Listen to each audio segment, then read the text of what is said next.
Hello everyone, welcome back to my channel. Hopefully আপনারা সবাই খুব ভালো আছেন। আলহামদুলিল্লাহ আমরাও বেশ বেশ ভালো আছি। বেশ ভালো বলছি কারণ আমার শ্বশুর শাশুড়ি এবং আমার আব্বু এরা দুজনই আসছেন, মানে তিনজনই আসছেন আমার বাসায়। মানে এমন হয়েছে বুধবার দিন আমার আব্বু এসছেন, তার একটা কাজ ছিল এই কারণে এসেছিলেন জাস্ট একদিনের জন্য। তো বৃহস্পতিবার দিন সকালবেলা আমার আব্বু চলে গিয়েছেন, আবার দুপুরবেলা আমার শ্বশুর শাশুড়ি এসেছেন। মানে সব বাবা মা একসঙ্গে হওয়াতে আমার জন্য না খুব ভালো হয়েছে। এমন হয় আমার শ্বশুর শাশুড়ি যদি আসেন, আমি তাদের জন্য যখন ভালো কিছু রান্না করি আমার ভেতরে খুব খারাপ লাগা কাজ করে যে আমার আব্বুর জন্য আমি এটা করতে পারলাম না, আমার আব্বু আসলেও তো আমি এরকম খাওয়াতে পারি না। আবার যখন আমার আব্বুদের বাসায় যে আব্বুদের জন্য কিছু করি তখন আবার মনে হয় এই জিনিসটা আমার শ্বশুর শাশুড়ি খুব পছন্দ করতেন, ওদের জন্য করতে পারলাম না। আমার এইরকম না আসলে গিল্ট ফিলিং একটা কাজ করে। তো এইবার আসলে সেটা হয় নাই। যেই জিনিসগুলো আমার শ্বশুর শাশুড়ি খেয়েছেন সেই জিনিসগুলো আমার আব্বুকে আমি খাওয়াতে পেরেছি। আমার মনটা খুব ভালো ছিল। তো যেহেতু বাসায় অনেক মানুষজন থাকবেন আর রান্না বান্নাও বেশি হবে আর মাসেরও শেষ শুরু হয়েছে মাত্র, তো আমার সব জিনিসই মোটামুটি শেষ হয়ে গিয়েছে। তো এগুলো এখন গুছিয়ে নিচ্ছিলাম। আর বাসায় মানুষ থাকলে আর আমার শ্বশুর শাশুড়ি খুব টাইম টেবিল মেনটেন করে খাওয়া দাওয়া করে। তো আমি এখন এইসব জিনিস এখন রেডি করে না রেখে থাকি তাহলে রান্না বান্না করার সময় খুব প্রবলেম হবে। তো আমি পেঁয়াজ কাটাকাটি, আদা রসুন বাটা, তারপর কি রান্না করবো ওগুলো সব প্রিপারেশন নিয়ে রাখছিলাম, যাতে আসলে পরে আমার খাটনিটাও একটু কম হয়, প্লাস আমি তাড়াতাড়ি সব কাজ করে দিতে পারি। তো এখানে মানে এমন একটা অবস্থা, আমার বাসায় জিরার পাউডারটা অর্ধেক শেষ হয়ে গিয়েছিল। তো আদা বাটা, পেঁয়াজ বাটা, পেঁয়াজ কাটা, জিরা বাটা সব রেডি করে রাখছিলাম। আবার আমার শাশুড়ি টিকাটাও খুব পছন্দ করে আমার হাতে, তো টিকাও বানাচ্ছিলাম। যদিও এটা শিখিয়েছিলই সে, আমার রান্না বান্নার হাতে খড়ি হচ্ছে আমার শাশুড়িকে দ্বারা, যেহেতু আমার আম্মু ছিল না, আমার আম্মু মারা গিয়েছেন।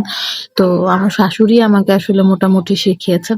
আর বাকি যা শিখেছি সবই আসলে ইউটিউবের দান, ইউটিউব দেখে দেখে শিখেছি, এক্সপেরিমেন্ট করে করে শিখেছি। হাজবেন্ডকে বাচ্চাদেরকে মানে খাওয়াতে আমার ভালো লাগে যদিও গরমে রান্না বান্না করতে ভালো লাগে না। তো যাই হোক, এখানে হচ্ছে আমি একটা পোল্ট্রি মুরগি রান্না করছিলাম। আমি নিজে পোল্ট্রি মুরগি খাই না, বাট আমার বাচ্চারা পছন্দ করে, আমার হাজবেন্ড আমার শাশুড়িরাও খুব পছন্দ করে। এই মুরগিটাতে আমার কেমন একটা গন্ধ লাগে, তো এটা দূর হওয়ার জন্য না আমি লেবুর রস একটু দিয়ে কিছুক্ষণ মাখিয়ে রাখি সব মশলা দিয়ে, তো গন্ধটাও চলে যায়, একটা সুন্দর লেবুর একটা স্মেল আসে, আর খেতেও ভালো লাগে। তো এই যে এই মাংসটা কষিয়ে নিচ্ছি, তারপর কিছুক্ষণ রেখে প্রায় 10-15 মিনিটের মতো মেরিনেট করে রেখে তারপর আমি রান্না করে ফেলি। আর এই মাংসটা দিয়ে আমি সবসময় টিকা বানিয়ে থাকি। এইটাও আমার শাশুড়ি আসলে শিখিয়েছে যে আলাদা করে টিকার সাথে মাংস রান্না করার দরকার নেই, তুমি তরকারি যেটা রাঁধো এখান থেকেই দিয়ে দিবা। আমি গরুরটা করলেও সেম কাজ করি, মুরগি করলেও সেটাই করি। এখান থেকে কয়েক পিস মুরগির মাংস নিয়ে নিই, সাথে কয়েক পিস আলু আর বুটের ডালটা আলাদা করে সিদ্ধ করে নিই।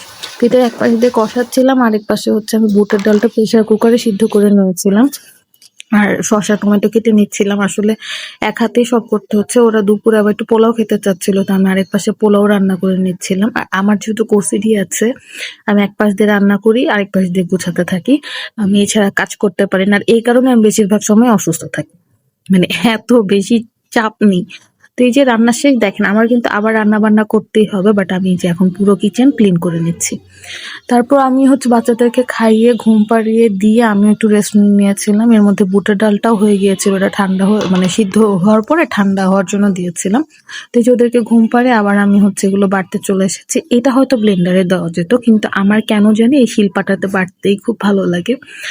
মানে ব্লেন্ডারে আমার পছন্দ না। তো এই যে বেটে নিচ্ছি, পেঁয়াজও কেটে নিয়েছিলাম, বিস্কিটের গুঁড়া করে নিয়েছিলাম, টোস্ট বিস্কিটের। তারপরে এই যে পেঁয়াজ বেরেস্তা, একটু গরম মশলা, একটু পুদিনা পাতা, ধনিয়া পাতা, একটু লেবু কুচি করে কেটে দিয়ে বানিয়ে নিচ্ছিলাম। এটা একদম বানিয়ে আমার আব্বুর জন্য কিছু রেখে দিয়েছিলাম আর বাকিটা ডিপ ফ্রোজেন করে রেখেছিলাম, যখন আমার শ্বশুর শাশুড়ি আসবেন তাদেরকে ভেজে দিব। এর জন্য শুক্রবারে আসলে আমার প্ল্যান ছিল পোলাও মাংস করার। বৃহস্পতিবার দিন তাদেরকে ভাত তরকারি খেতে দিয়েছিলাম, একটু সবজি করেছিলাম। শুক্রবারটা তো এমনিও ভালো একটা দিন, আর ছোটবেলার থেকে শুক্রবার হলে পোলাও মাংস খাই, অনেক ফ্যামিলি এটা করে, আমরাও সেটাই করেছিলাম। আমার বাচ্চারা এটা মানে এই কাবাবটা আমার বাচ্চারা টিকিয়াটা খুব বেশি পছন্দ করেন, তো আমি ভাজলে আমার বাচ্চাদেরকে দিতেই হবে বানালে, তো ওদেরকে দিয়েছিলাম। আমার আব্বু এসেছিলেন, ওই যে বললাম না যে দুই ফ্যামিলিকে একই রকম খাবার দিব, তো আমি চেষ্টা করেছি। আমি ফলি মাছের কোফতা করেছিলাম, টিকিয়া বানিয়েছি, মুরগির মাংস করেছি, গরুর মাংস করতে চেয়েছিলাম, আমার শাশুড়ির অ্যালার্জি তো সেটা পারিনি। তান্দুরি চিকেন ছিল, কিন্তু ওইটাও এখানে আনতে আনতে আর ভিডিও করা হয়নি। তো এই যে আমার আব্বু লিচু নিয়ে এসেছিল, আসলে আমার বছরের প্রথম ফলটা সবসময় আমার বাবার থেকেই খাওয়া হয়। তো আমার হাজব্যান্ড আনলেও আমার বছরের প্রথম ফল সবসময় আমার আব্বু এনে আমাকে আগে খাওয়ায়। আল্লাহ আমার আব্বুকে সুস্থ রাখুক সবসময়। যে তারপর আমার আব্বু চলে যায়, আর এত ব্যস্ত ছিলাম যে একটু ভিডিও করব সেটাও পারিনি। সন্ধ্যার পর আমার বাচ্চারা তার দাদা দাদুর সঙ্গে খেলছিল লুডু, আমি একটু বসে এখানে একটু ভিডিও নিয়ে নিয়েছিলাম। এগুলোই তো মেমোরিজ থাকবে। এরপর রাকিব সাহেব চলে আসে, এদের খেলা এত জোশ হচ্ছিল যে রাকিব সাহেবও নিজেকে কন্ট্রোল করতে পারে না, আয়ানকে ভাগায় সে বসে পড়েছিল। এরা তিনটা মানুষ একসাথে জোট হয়ে আমার শ্বশুরকে হারানোর জন্য লেগে বসেছিল। তার আগে অবশ্য আমার শ্বশুর এদের গুটি খুব খাচ্ছিল, দেন তারা তিনজন মিলে আমার শ্বশুরকে হারিয়ে দিছে। আমি একমাত্র ছিলাম যে আমার শ্বশুরের সাপোর্টে। খুব ভালো সময় কেটেছে, খুবই ভালো সময়। আমার আব্বুর সঙ্গেও খুব আনন্দ করেছি। সবাই ভালো থাকবেন, সুস্থ থাকবেন। আমার ফুল ফ্যামিলির জন্য দোয়া করবেন যাতে আমরা সবসময় একসঙ্গে খুব ভালো থাকতে পারি এবং আপনারাও আপনাদের ফ্যামিলির সঙ্গে খুব ভালো থাকবেন। আল্লাহ হাফেজ।